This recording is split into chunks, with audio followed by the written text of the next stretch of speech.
வழியை நம்ம வழியா நம்ம சிந்திக்கணும். நம்மளால எந்த அளவுக்கு முடியுமோ பொருளாவோ இல்ல உடல் உழைப்பாவோ சிந்தனையாவோ நம்ம அதீதமா இந்த சிந்தனைக்குள்ள நம்ம அதீதமா போகணும். முக்கியமா எதெல்லாம் நீ தவறு எதெல்லாம் தப்புன்னு சொல்றியோ அதெல்லாமே சரியாகணுன்ற எண்ணம் மட்டும் தான் அவங்களுக்கு அதீதமா இருக்கும். நீங்க என்ன சொல்றீங்க, தப்பு பண்ணியா அவங்களுக்கு தப்பு நடக்கும்னு சொல்லியா தவிர்த்து தப்பு பண்ணவன் நல்லவனா மாறுவான்னு யாருன்னு சொல்ல மாட்டீங்களே.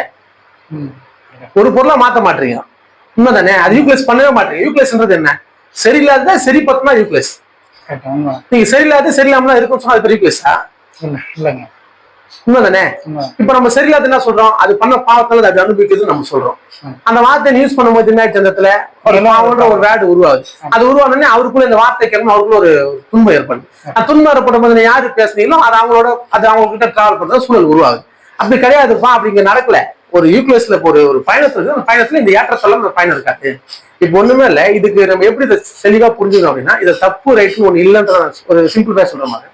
இப்ப நான் சாப்பாடு வெடிக்கிறேன், இப்ப தினைக்கு நான் உணவு சமைக்கிறேன். இப்ப அந்த உணவு சமைக்கும் போது நம்ம ஒரு 10 கிலோ நான் உணவு சமைக்கிறேன். அந்த உணவுல பாத்தீங்கன்னா கீழே ஒரு இடம், சென்டர் ஒரு பேஸ், டாப் ஒரு பேஸ், 3 விதமா இருக்குது. இப்ப நான் உணவு சமைச்சு ஃபைனல் பண்ணி நான் தம் போட்டு பார்ப்பேன். கீழே இருக்கிற சோறு அது ஒரு பதத்துக்கு இருக்குது, சென்டரா இருக்கிற சோறு அது ஒரு பதத்துக்கு இருக்குது, மேல ஒரு சோறு அது ஒரு பதத்துக்கு இருக்குது. கண்டிப்பா 3 விதமா தான் இருக்குது. ஆமா, ஒரே விதமா இல்லை. ஆனா நான் ஒண்ணும் பண்ணல, அதே ஒரே அரிசி தான், பெரிய டபரா தான். அதை கரெக்டா கழுவி ஃபுல்லாவே தண்ணி ஊற்றி என்னென்ன பண்ணணும் எல்லாம் பர்ஃபெக்டா பண்ணேன். அந்த பர்ஃபெக்டா நான் எந்த மிஸ் பண்ணல. நான் எனக்கு ஒண்ணுமே மேல இருக்கிற அரிசி மேல எனக்கு கோபமோ கீழே இருக்கிற அரிசி மேல எனக்கு இதுவெல்லாம் கிடையாது. உண்மைதானே?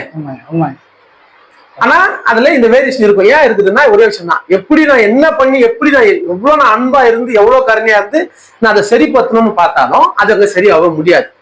ஒரே மாதிரி அரிசி ஈக்குவலேஸா வேற வாய்ப்பே கிடையாது. உண்மையா இல்லையா? என்ன பார்த்து வேணா போடும், எப்படி போட்டாலும் சரி வேரியேஷன் இல்லாம இருக்காது.